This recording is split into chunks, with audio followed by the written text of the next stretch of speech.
after you have done the will of God, you might receive the promise. Sige, manalangin muna po tayo. Okay, let's pray. Panginoon, salamat po sa binigay niyo po na pagkakataon na makapagturo ng iyong salita. Ako po, Panginoon, may mga distractions sa labas, may mga po ngayon na nangangampanya. Pero Panginoon, tulungan niyo po na wag ito yung maging dahilan para hindi kami makapag-concentrate sa inyong salita. Kung gustuin namin, Panginoon, sa tulong ninyo, yung nandyan sa labas, hindi namin papakinggan, at yung mga salita po ninyo, ito po yung mapapakinggan namin. Kaya please, kayo na pong kumilos, gumawa sa lahat ng bagay po na ito. Salamat, Panginoon, dahil kay aming Diyos na handa po makinig sa bawat panalangin po namin na ito.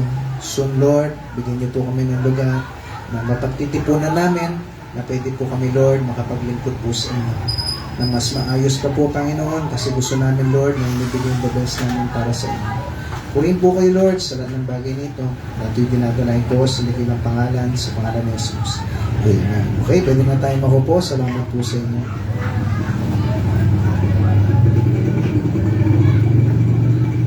Okay. So, ngayong umaga po na ito, pag-uusapan po natin po is, nandiyan na ba yung topic natin? When your faith looks like a failure. Kung yung pananampalataya mo, alam mo yan, yung parang merong pagkabigo. No? Ngayong umaga po na ito, pag-usapan natin, kumusta yung faith natin o yung pananampalataya natin sa Diyos?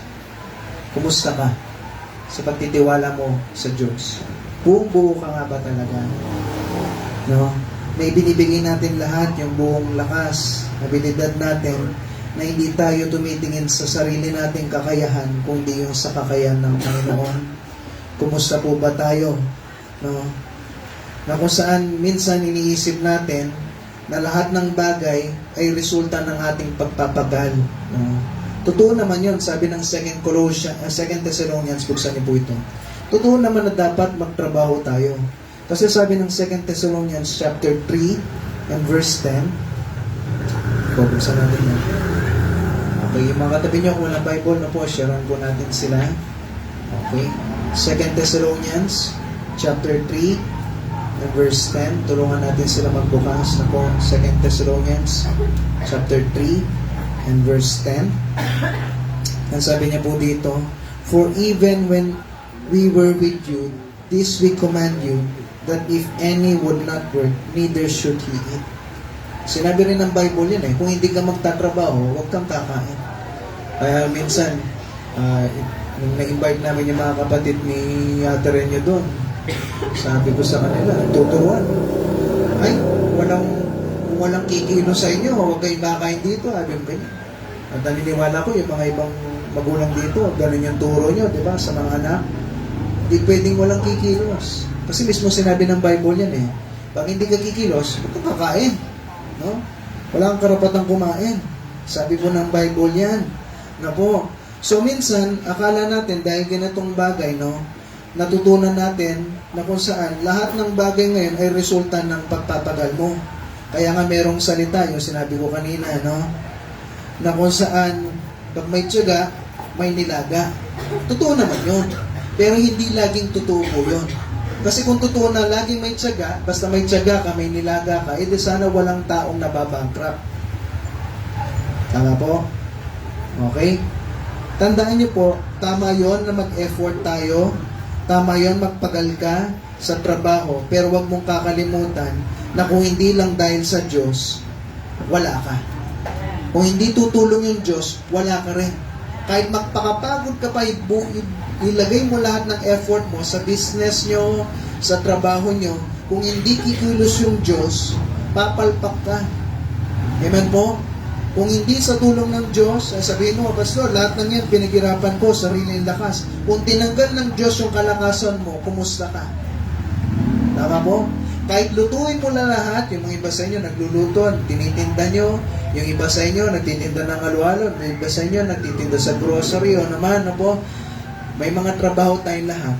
Pero sa lahat ng bagay na yan, kahit lagay mo lahat ng effort niyo po dyan, pag sinabi ng Diyos, wala kang customer, wala kang customer. Pag sinabi ng Diyos, wala kang mabebenta ngayon, wala kang mabebenta ngayon. Kaya huwag po nating sarilihin lahat. Ano po?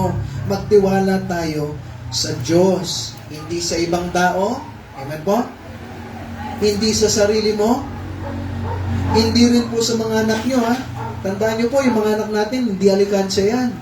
Na kung saan ngayon, mag-invest ka sa kanya. O nakapapalaking kita na maayos, ha? Mag-aaral ka mabuti. Ikaw yung magtataguyod sa atin sa paghihirap natin. Mali po yun. Ano po? Walang utang ang mga anak natin sa atin.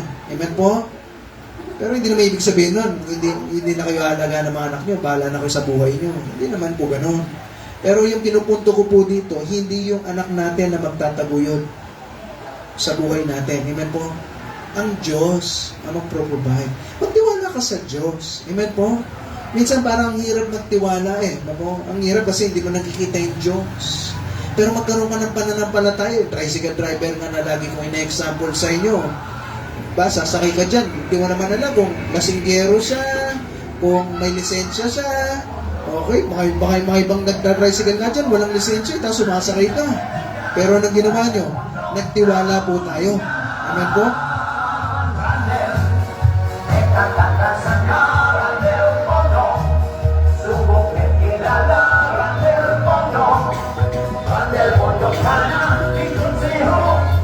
Sarap ba? Wala. Nasa lahat tayo. Okay? So, kung titignan nyo po, no? Yung Diyos, dapat sa Kanya po tayo magtiwala. Sa Kanya po, lagi po, yung, alam niyo po yun, yung buong pananampalataya natin, hindi sa kahit sino man, hindi sa sarili mo, o sa mga anak mo. Pero darating rin sa punto, na kung saan, Pastor, paano kung pinag-pray ko naman, at nagtiwala ako sa Diyos? Yung talagang naniwala talaga ako sa Panginoon, walang halong kasalanan, no? Tandaan ko, pag walang halong kasalanan, yung totoong nagtitiwala ka sa Panginoon, then dumating sa punto, nag-pray ka, what if iba yung sagot? Di ba minsan gano'n? Ito yung pinag-pray mo, pero minsan iba yung sagot. Iba yung dun sa pinaniniwalaan mo na maging resulta, talagang nagtiwala ka naman sa Panginoon. What if, kung yung panalangin mo yan o yung pagtitiwala mo sa Panginoon, merong pagkabigo doon sa inaasahan mong resulta na iba. Ito yung pinag-pray mo, pero iba. Na parang dating, parang hindi pinapakinggan ng Diyos. So, pag nag-struggle ka sa faith mo, o sa pananampalataya mo sa Diyos, una sa lahat, number 1, sabi niya, remember the power of God. Tandaan mo, makapangyarihan pa rin yung Diyos. Nanalangin ka, pero iba doon sa panalangin mo. No? Tandaan niyo po, yung Diyos, meron siyang kapangyarihan na minsan hindi mo nakikita, pero meron siyang mga sagot doon sa panalangin natin, naiibahay niya, na kung saan, pareho pa rin yung resulta na mas magiging okay ka pa rin kaysa doon sa mga bagay na pinag-pray mo. Halimbawa natin sa Hebrews chapter 11. Tignan po natin to. Hebrews chapter 11 and verse 33. Ito po yung mga ibang Kristiyano, no? Na kung saan sabi niya dito sa verse 33, pakibasa po, ready, go.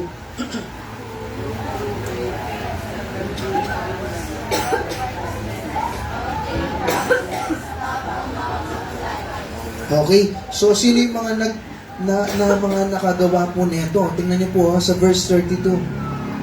Sabi niya, for the time would, what shall I more say? For the time would fail me to tell of Gideon. Okay, kilala niyo si Gideon, di ba? Yung mga naturo po sa inyo. Si Barak, si Samson. Di ba? Ano kasi ginawa ni Samson? Di ba? Malakas po siya. Natatandaan niyo po yan? Okay, si Jephthah, si David, ayan o. Si David, si Samuel, at tapos yung babasahin po natin dun sa 32 po na yan, no po? Na kung saan mga iba't ibang mga tao po ito, sa verse 33, na kung saan subdued kingdoms, talagang napagtagumpayan nila yung mga kaharian, natalo po nila, wrought righteousness, obtained promises, stopped the mouth of lions. Sino yon? Yung tinapon sa mga leon? Sino kasi? Si Daniel, di ba? Gumawa yung Diyos ng iba't ibang mirakulo na pagtagumpayan nila. Tama po? Pero kung titignan nyo, meron pang ibang verse dyan. Sabi niya dito sa 35, sabi niya po dito, women received their dead raised to life again. Yung mga ibang babae daw, yung mga namatay po nilang mga kamag-anak, binuhay muli ng Diyos. Meron ganyan na account sa Bible. Tama po. Pero kung tutuloy nyo, yung iba daw na torture, not accepting deliverance, that they may obtain a better resurrection. Yung iba na torture, at yung iba namatay. Yung iba sa verse 36, meron daw silang cruel mockings, scourging, talagang pinaglalatigong po sila. Yung iba, merong bonds, imprisonment, yung iba nakulong. Yung iba, pinagbabato. Yung iba, sawn asunder, nilagari po sila hanggang sa mamatay sila. Yung iba, tinukso. Yung iba, pinatay sa sword, no? Sinaksak sila ng espada, no? Yung iba, nag-wander in sheepskin, baga nagtago, goat skin, being destitute, afflicted, ano yung huli po? Tormented. So, minsan, sa buhay Kristiyano na po, minsan meron kang up, merong pagtagumpay talaga, makikita mo yung kapangyarihan ng Diyos. Pero minsan, hindi mo makikita yung kapangyarihan ng Diyos. Pero sa lahat ng bagay na yan, po, sabi niya po dito sa verse 39, of the end these all having obtained a good report through faith, received not the promise, God having provided some better things for us, that they without us should be made perfect. So, ano pinapakita dyan? Minsan po sa buhay natin, no, merong pag-conquer, merong pagtupad sa mga bagay na gusto mo mangyari para sa Panginoon. Minsan merong rin hindi. Pero sa lahat ng bagay na yun, tandaan mo, may kapangyarihan pa rin yung Diyos. Naalala ko po nung last 2 weeks ago ba yun? Si Anton, sabi niya, Pastor, pag-pray mo yung uncle ko, 3% na lang yung buhay niya kasi na-hospital. Pero ano nangyari? Pinag-pray naman natin, di ba? Pero dumating pa rin sa punto na namatay siya. Meron naman na pinag-pray natin, si Kuya Willie. Same din, na-stroke din. Mas matanda pa. Yun, 32 years old, kasing edad ko. Kaya kung isipin na si Pastor, mahaba pa yung buhay. Next year yung buhay natin. Napo, una-unahan lang yan. Pwede ako mauna sa inyo. Pwede kayo mauna sa akin. Kaya dapat maglingkod na tayo ng totoo sa Panginoon. Amen po? So, pinag-pray natin, no? Pero alam niyo po, sabi ko ngayon, Lord, tulungan niyo po. Ipakita niyo po yung comfort. Kari Anton, no? Sa Kariate Ana, yung magulang ni Anton, kapatito niya kasi yun. Na kung saan, mabuhay man, o mamatay man yung tito po nila, Panginoon, tulungan niyo po na makita po nila na yung Diyos nasa control niya lahat ng bagay. Minsan meron tayong mga panalangin na hindi matutupad, o meron tayong panalangin na matutupad, pero sa lahat ng bagay po na yan, nandyan pa rin yung control ng Diyos. Nakatakda lang talaga sa isang tao na mamatay. Minsan may panalangin tayo na, Lord, sana gumawa kayo, pero bandang uli, yung plano pa rin ng Diyos ang matutupad. Alam niyo po bakit? Kasi yung plano po ng Diyos, mas better kaysa sa plano niyo. Kaysa sa plano ko. Di ba naghahanap tayo ng lugar? Meron akong picture po dito. No? Meron pong isang lugar na bago pa kayo nakilala lahat. Na po. Meron po kaming isang nakitang lugar. Na po. Ito yun. Dito yan sa... Kung alam niyo yung gas station dyan, yung malapit kay kung saan nagtitinda sila Ate Ruby, 5-star ba yung pangalan noon? Tapos may papasok yung nagtitinda ng mga regas ko ba yun? Okay, tama ba yung gas, yung mga gas na LPG po doon? So, ang nangyari po, pagdaan po namin dyan, no, meron ako nakita po dyan na isang bahay binibenta. 217 square meter siya. May bahay na 2.5 million na binibenta. 2 years to pay pa. Diba? 2 years to pay pa. Tapos, kung kakas mo siya, 2.5, pag 2 years to pay, abot siya ng 3M, pero at least 2 years to pay. Sa likod, kung makikita nyo, may nire-ready na kwarto, meron dyan, no? At nireport ko pa yan, dito, yan. Meron dyan, na kung saan doon sa likod niyan, parang dalawang building pa na pwede mong patayuan, pwede mo pang pa second floor yan, ginagawa ko. Na magpatuloy, sabi ganyan. So, nakaayos na lahat. Maganda yung lugar, meron siyang malaking kusina, no? Nakakasya naman tayo. Parang ganito kalaki yung kusina dyan, no? Nasa loob ka na ng bahay. Pinag-pray ko yan sa Panginoon, ni-report ko pa next. Ni-report ko pa sa Mountain View yan. Sabi ko, balik ka muna doon. Okay. Ni-report ko yan. Pero sabi ko, pwede baka ito yung i-provide ng Diyos. Pag-pray po natin, sabi ko ganyan.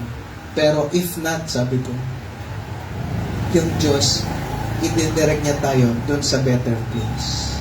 Panalangin ko yan, Lord, sana ito na. Tandaan niyo po lahat tayo may pananampalataya sa Diyos. Tama? Nagtitiwala ka, Lord, ito na ba? Pero wag niyo pong pipilit yung gusto mo. Amen po? Kasi yung Diyos makapangyarihan siya. Nakikita niya yung future. Sino nakakakita ng future sa atin? Wala. So, ano mangyayari?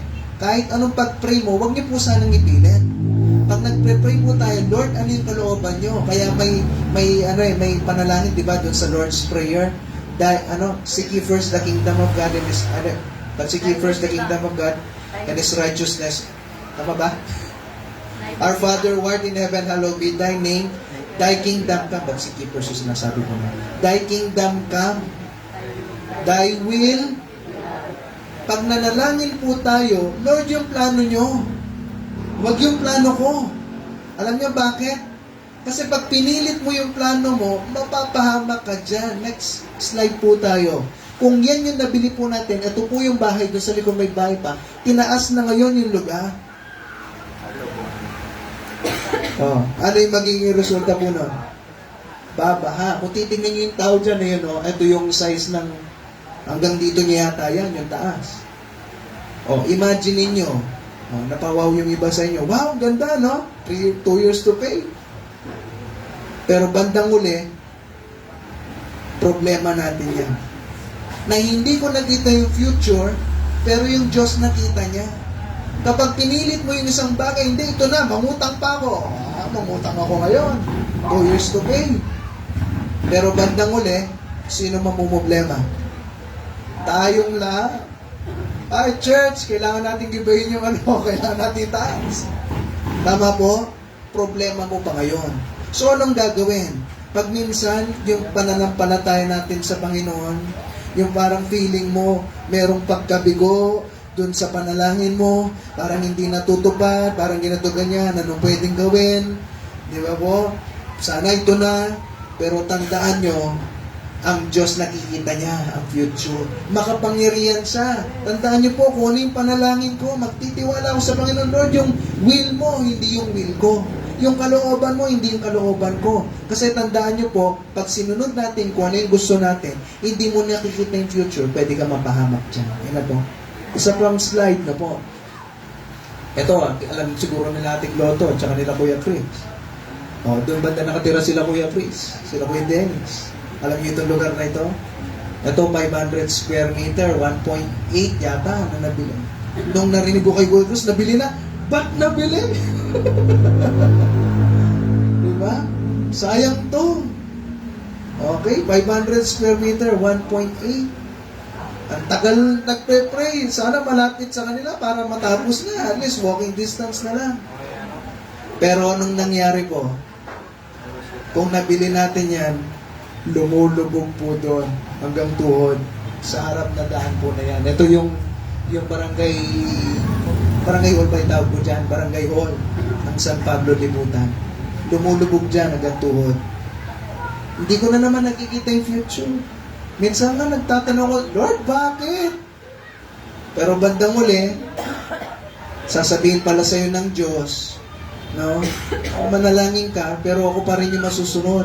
May kapangyarihan ako, mas matutulungan kita, mas okay yung plano ko kaysa sa plano mo. Amen po? Kasi kung yan yung nabili natin, bawat umuulan, tumatawid tayo ng Red Sea. At wala, hindi natin kasama si Moses na magtataas ng tungkod niya at maiiwa yung dagat na po. So wala tayong magagawa doon. Okay? Puro tayo posa. Okay? So, ano makikita niyo po dyan? Sana po, no, sa pagsasabi ko ng ganito, alam niyo po yun, may ma-realize tayo sa buhay natin. Amen po? Okay? May ma-realize tayo na kung saan dapat, pag nanalangin po tayo, huwag yung plano natin, kundi yung plano ng Diyos. Huwag ka magtampo sa Diyos. Na parang feeling mo, Lord, talagang nagtiwala naman ako. Sabi niyo, pag pinag-pray ko, tutuparin niyo. Bakit hindi? Tama po? Bakit hindi? Bakit ganito ganyan? Nagtiwala naman ako sa'yo, ba't di niyo tinutupad? Minsan nagtatampo pa tayo, ano po? Guilty. Guilty ako. Okay, tinuturo, bago kayong masasaktan na ako eh. Ano po? Guilty ako. Lord, bakit? Ba't di pa, bandang uli, Lord, salamat po. Buti na lang. Buti na lang. Buti na lang, pinagtiwalaan ko kayo. Kaya po yung isang bagay na po kaya kayo na, tinuturuan ko, huwag kayong mangutang. Kasi kung hindi pa pin-provide ni Lord, ibig sabihin hindi mo siya kailangan. Huwag ka mangutang para makuha mo yung isang bagay. Ano po? Kasi bakit? Kung kailangan mo yan, at gusto ng Diyos makuha mo yan, bibigyan naman niya sa yung financial eh. Eh, ba't wala ka? Ibig sabihin, hindi mo siya kailangan. Mag-pray ka sa Kanya na may provide niya. Kung pinursige ko yung una, okay? Mangutang ako. Okay? Mangutang ka rin baba ko, yung mga kaibigan namin, no? Pera, maipon mo yon. Bandang muli, problema mo ngayon. Problema mo yon. So, anong gawin natin? Magtiwala tayo doon sa Panginoon. Na po, huwag ka magduda sa Panginoon kasi yung Diyos, kahit kailan, hindi siya nakakagawa ng pagkakamali. Number 2. Pakibasa po. Okay. Tandaan niyo po, may purpose o dahilan yung Diyos. May gusto siya mangyari. Sabi ng Acts chapter 2, usa po natin to. Acts chapter 2 and verse 41. Acts chapter 2 and verse 41. Acts chapter 2 verse 41. Alam ko po, nahihirapan kayo makinig, no po, pero mag-focus lang po kayo sa boses ko, no? Acts chapter 2 verse 41. Sige, ganito na lang gawin natin. Basahin natin sabay-sabay. Acts chapter 2 verse 41. Ready, go.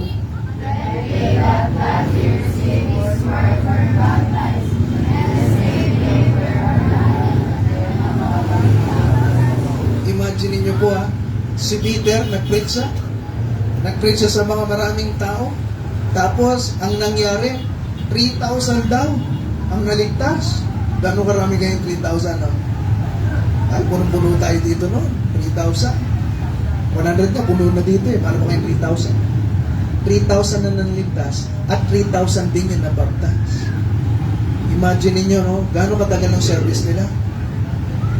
At ilan yung nagbaptize siguro? Kung isa lang yung nagbaptize, siguro ang tagal niya, no? Oh, 3,000 ang binaptize. Imagine niyo po, gaano karami, at gaano katagal, at gaano nakakapagod ang 3,000. O sabihin na natin pinagtulungan ng 12 disciples yan. Pero 3,000 yun. Tama po? Oh. Nagturo si Peter at maraming naligtas at maraming nabaptize. Tignan rin natin sa Acts chapter 7 verse 57 hanggang 59. Acts chapter 7 verse 57 hanggang 59. Acts chapter 7 verse 57 hanggang 59. Ito naman si Stephen nung nag-preach siya. Gano'n kaya ka naraming naligtas, no? Kanina si Peter, ngayon si Stephen. Acts chapter 7 verse 57 hanggang 59. Basahin natin sabay-sabay. Ready, go.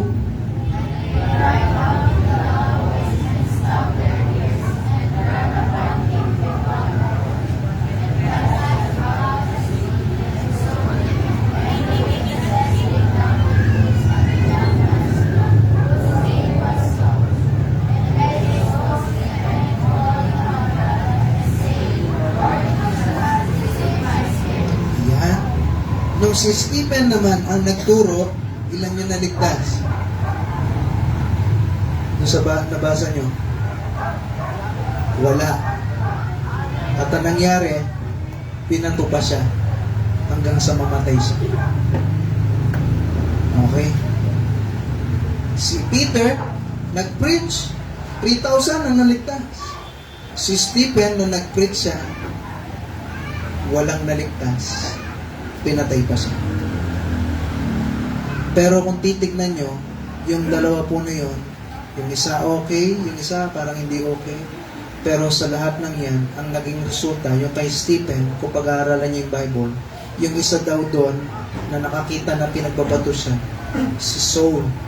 At si Saul, pinahirapan yung mga Kristiyano, soon naligtas din siya. At tinawag siyang Paul. Doon yung nakuha niyo yung San Pablo libutan. Diba? Ang San Pablo proprio. San Pablo. Okay? Si Paul o si Pablo, naligtas siya. Hindi man nakita ni Stephen ang resulta, pero pareho na merong resulta. Amen po? Minsan iniisip mo, bakit ginawa ko to? Bakit ginawa ko yan? No, Lord, lahat naman, ba't parang palpak pa? No? Pinag-pray ko naman, ganito, ganyan. Ang dami natin pong mga kini-question sa Panginoon. Pero tandaan niyo po, number 2, remember the purpose of God. Ang purpose ng Panginoon ay dahilan, no? Na kung saan, pag nagturo ka nito, lagi, ang dahilan para mapurihan ng Diyos, lagi po, merong resulta yan. Huwag kang magsawa. Amen po? Maniwala ka sa Panginoon lagi. Pag nagtiwala ka sa Kanya, hindi man rin kaagad-agad ang resulta, pero may resulta. Amen po? Okay, may picture na naman ako dito. Naalala ko po noon, yung first time na nag-survey po kami, no? Magmula San Luis. Magmula Angeles hanggang San Luis. Nagpumunta po ako dyan, no? Ikot-ikot po kami dyan. Magmula April, May, June, July, August. 5 months. Wala akong iba na kilalang tao na interesado talaga. Libot-libot kami dyan, San Luis. Naku. Minsan, nung una, dala-dala namin yung sasakyan namin, yung H100 po. Lakas kumain ng gas. 1,000 agad laging kinakain niya. Papunta pabalik. Naku. Okay, kasi nililibot namin talaga. Inikot namin. Nalaman ko na lahat ng lugar po dyan sa San Luis. Wala po kami nakita na lugar. Naku. Alam niyo po yun, minsan walang resulta. Hanap kami ng hanap, ikot kami ng ikot dyan, nakahilo na nga kami kakaikot na po. Pero walang resulta. Pray ako ng pray, minsan tinatanong ko sa Panginoon, Lord, wala kami makitang maayos. Wala ganong interesado. No? Ano po ba yung plano nyo? Ito po ba talaga dapat? Ano po ba talaga, Panginoon? Nagpapagod naman kami. Pero ba't walang resulta? Wala rin makitang lugar. No? Pero tandaan niyo po, minsan yung pananampalataya natin sa Panginoon, sinusubok. Tinitingnan niya kung totoo ka. Pero tandaan niyo po, kahit kailan, pag pinaglingkuran niyo yung Diyos, meron at merong resulta. Amen po? Hanggang sa nakausap namin si Pastor Malyari, nakausap namin si Pastor Kokoy, kung kilala niyo si Pastor Kokoy, tinulungan kami ni Pastor Kokoy, pumunta kami dyan sa San Luis. Hanggang sa mamaya sabi niya, teka, sabi niya, yung isa kong member, parang taga San Luis yata, si Tricia. Okay, ganun po ba? Tinawagan namin si Tricia. Sabi, opo, merong, ngayon pala, hindi pala sa San Luis, San Simon pala siya. Okay lang, kahit San Simon. So, yan yung nangyari po, na kung saan dito sa Lalamanga, next slide tayo. Ito yung first na punta namin po sa inyo. Mga payat days pa yan, no? Payat days, no? September 24, 2021. Kung natatandaan niyo po yan, no? Okay, ito yung pamilya David. Tumatawa yung iba sa inyo, no? Parang nare-remind kayo ng mga naka-short pa, no? Okay, hanggang sa napunta kami ng San Luis, meron rin ako iba nakilala po doon. Hanggang sa yung si Maris, yung anak ni Tatay Ernesto, sabi niya, Pastor, nalaman niya dahil nagsulat ako ng, meron po kasi kami mga article sa Mountain View. Yung sa inyo, binibigyan ko kayo Sunday School, di ba po? Sa Mountain View, dalawa yan. Yung article, parang announcement po yun. At yung isa, meron kami tinatawag po na parang personal note namin na kung saan, kung ano yung testimony namin na mga leaders of church. So sabi ko, kinwento ko doon, napunta ako ng San Simon, ganito, ganyan. Nalaman ni Maris yun. Sabi ni Maris, Pastor, sabi niya ganyan, meron akong, ay, di pa pala Pastor, Sir Kenneth, sabi niya, pwede ba na turuan mo rin yung sa pamilya ko? Sa San Simon sila. Kaso isang pamilya lang yun, no? Doon lang sa bahay na, walang problema yun. Kahit sala kayo, walang problema. Punta kami dyan. Doon naman nagsimula. Pwede na kayo makita yung mga pagmumukha. Okay, mali pala to, 2021 pa yan. Ito yung October 21, 2021. Ako, mali po yung date ko. Okay. Na kung saan dyan naman nagsimula yung sa San Jose. So, bakit pinapakita ko ito sa inyo? Minsan may panalangin kayo for 5 months. Imagine mo, matagal lang 5 months. Di ba matagal 5 months? Halos malapit ng kalahating taon yan eh. Napupursigi ka, pray ka ng pray, Lord. Ano ba? Ano ba yung plano nyo? Ginagawa ko naman yung the best ko. Nagpre-pray naman ako. May pananampalataya naman ako sa inyo. Nagtitiwala naman ako sa inyo. Pinag-pray ko si ganito, pinag-pray ko si ganyan. Nagtitiwala ako sa financial namin. Parang wala. Magpatuloy lang po kayo. Amen po? Tandaan nyo, may kapangyarihan yung Diyos. At number 2, tandaan nyo, may purpose yung Diyos. May dahilan yung Diyos. Hindi man natin kaagad makita yung dahilan, pero maglingkod ka lang.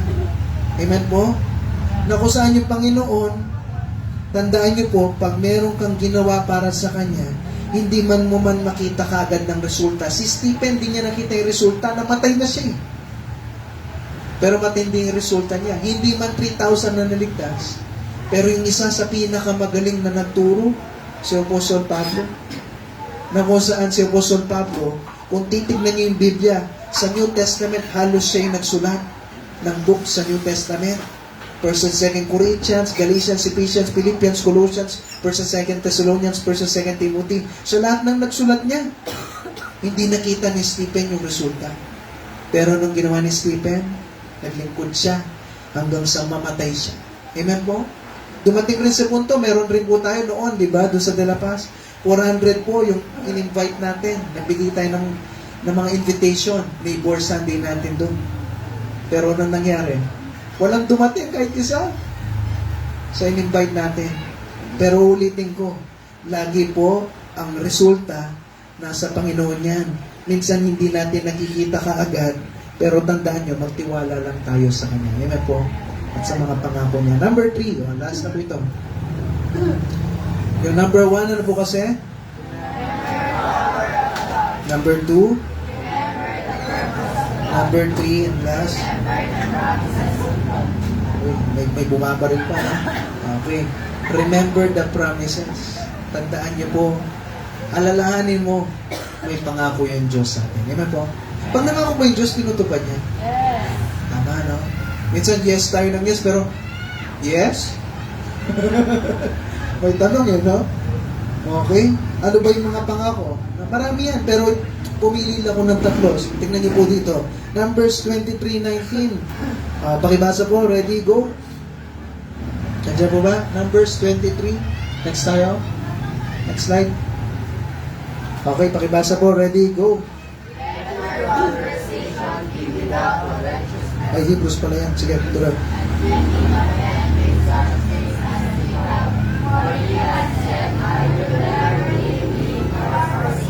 Pangako ng Panginoon, hindi ka niya iiwan. Bisa, I will never leave thee nor forsake thee. Totoo pa rin ba yan ng Diyos?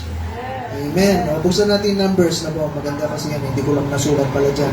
Numbers chapter 23 and verse 19. Numbers 23 and verse 19. Numbers 23 verse 19. Maganda, ginuguhit niyo po ito sa Bible niyo. Sabi niyo dyan, no? God is not man that He should lie.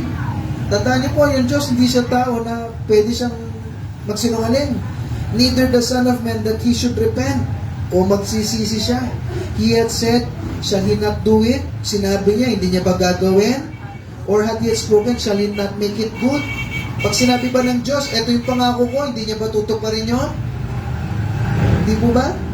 Tutuparin niya. Amen mo?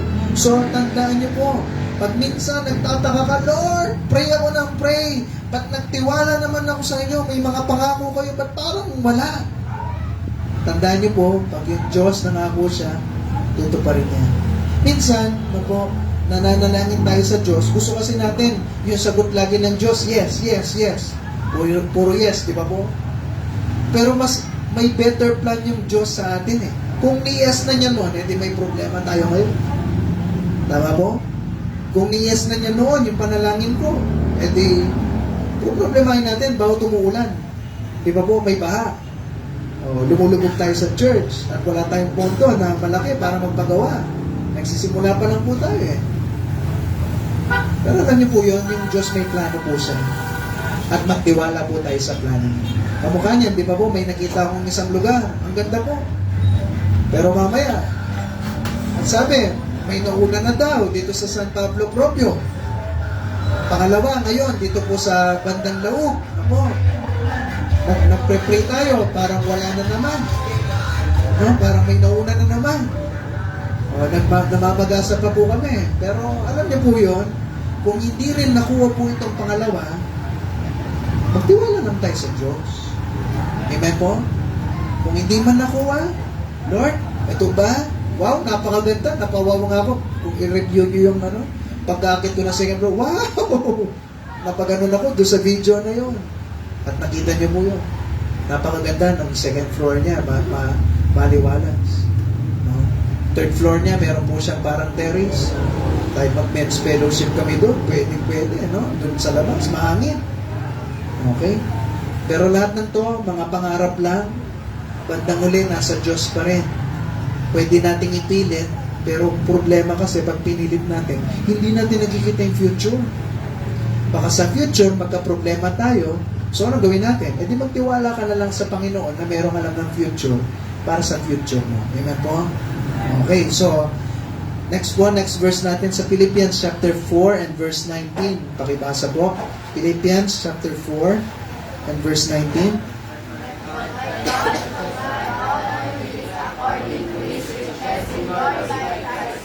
Yan, tandaan niyo po, ito, pangako ng Diyos. Oh. Ang Diyos, sabi niya, isusupply niya. Pag sinabi supply, ano sa Tagalog po? Ibibigay niya. Anong sabi niya? All your need. Ibibigay niya lahat ng pangangailangan mo. Pastor, ba't wala pa akong iPhone 16 Pro Max Super Duper? Diba? Tanong, kailangan mo ba yon? Sabi niya, all your want ba o need. Lahat ng pangangailangan mo, hindi lahat ng gusto mo. Diba po? Pangako yan ng Diyos. Tanong, tinutupad niya kaya yan? Okay? Minsan, tingnan niyo po yung sarili niyo. Ay, Pastor, hindi niya tinutupad. Tingnan niyo po minsan yung mga blessing. Bilangin niyo, gaano karami yung blessing, gaano karami yung problema. At maniniwala ko, mapapaya ka. Minsan negative lang tayo minsan sa buhay. Mas marami po yung pagpapala na binibigay sa atin ng Diyos. Amen po? Yung buhay ka pa nga lang, pagkagising mo, buhay ka nakakakilos ka, malaking pagpapala yan. Tapos pagkagising mo, hindi masakit yung ngipin mo, ay, blessing yun. Di ba? Makatulog ka na maayos sa gabi. Ay, si Kuya Chris, bawat gabi, anong oras siya natutulog? Magigising yan, 2 o'clock daw, di na siya makatulog. Imaginin mo 2 o'clock hanggang 7 o'clock, di ka makatulog. Matutulog ka ng 7 ng gabi, magigising ka ng 12, matutulog ka ulit dahil, alam mo yun, biglang gumigising ka. Kaya pasalamat tayo, masarap yung tulog natin. At minsan yung tulog mo pa, hanggang alas 12 ka pa ng tanghali.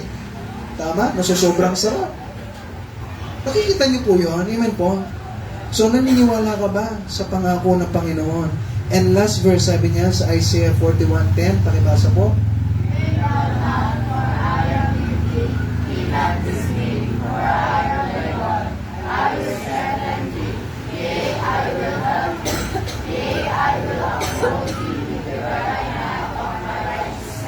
Yan pangako ng Panginoon. Tinagalog ko rin siya, Isaiah 41:10. Sabi niya, huwag kang matakot sapagkat ako'y sumasa iyo.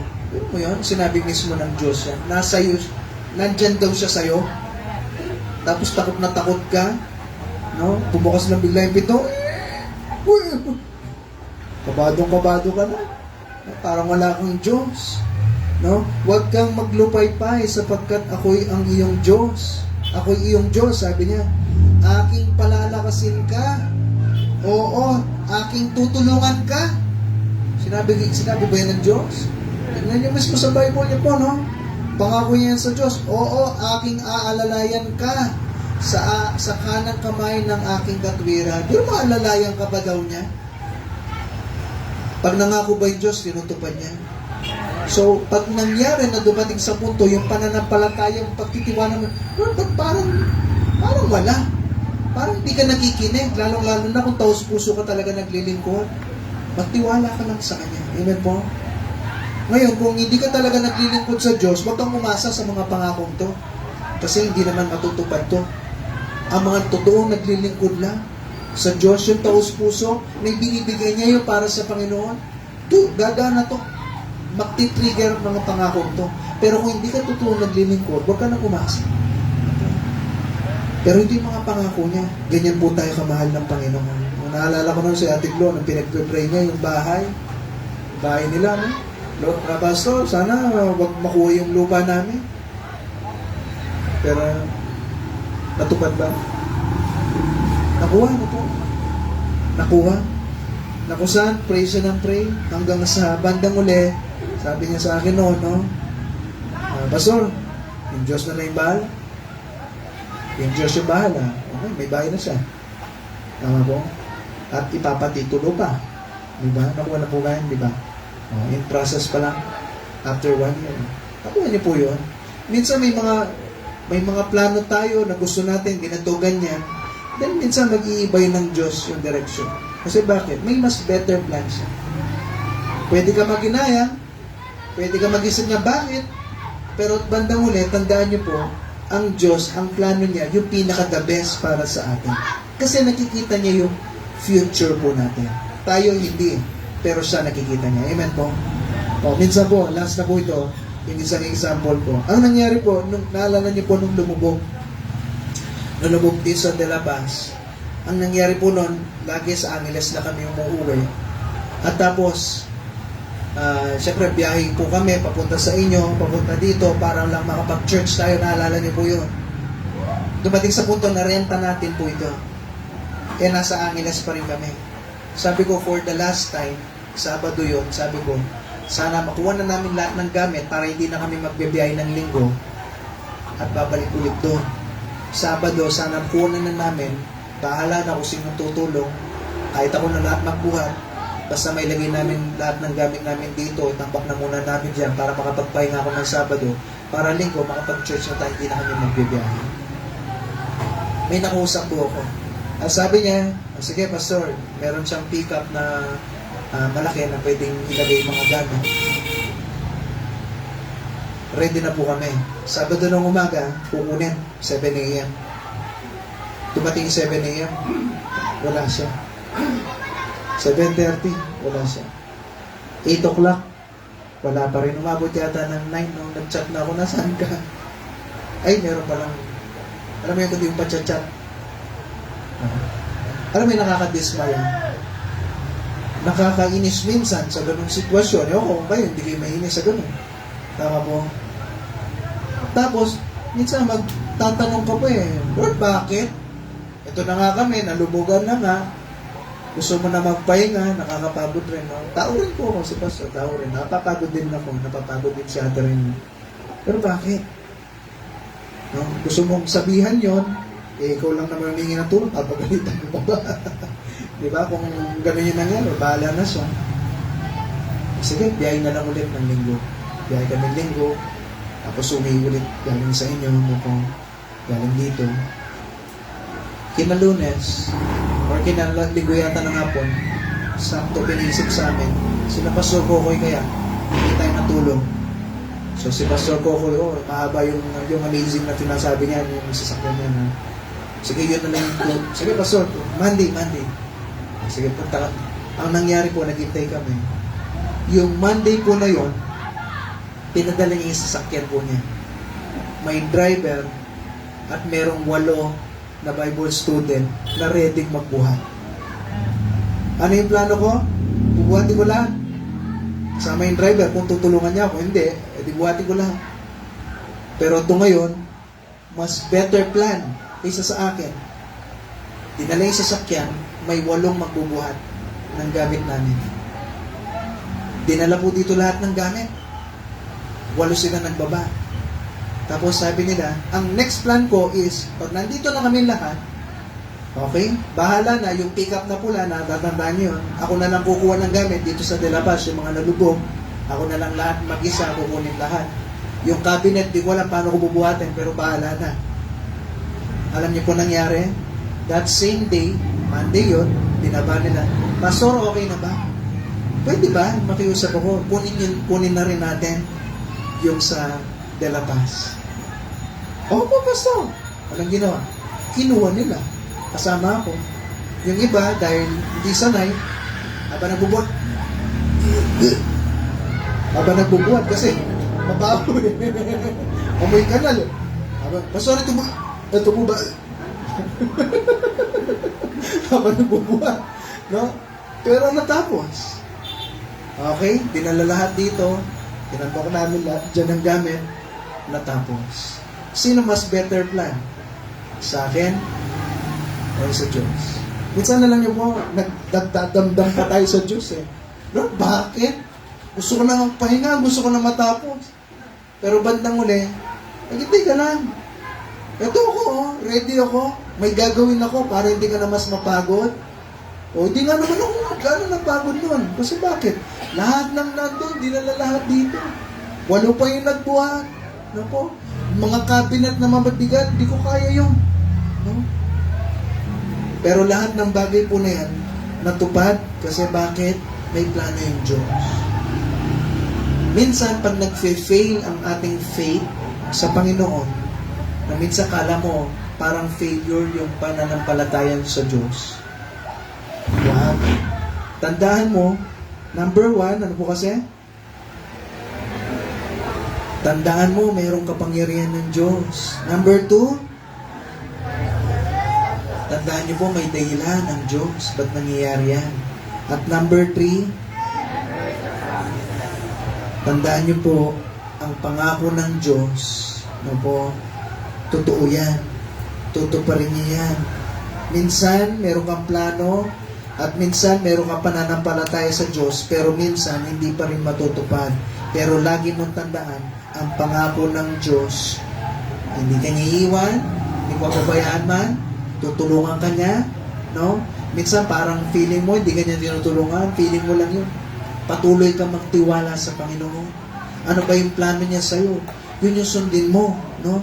Sa mga tao, sa mga young people dito na nagsuko ng buhay, yung plano ng Diyos, susundin nyo.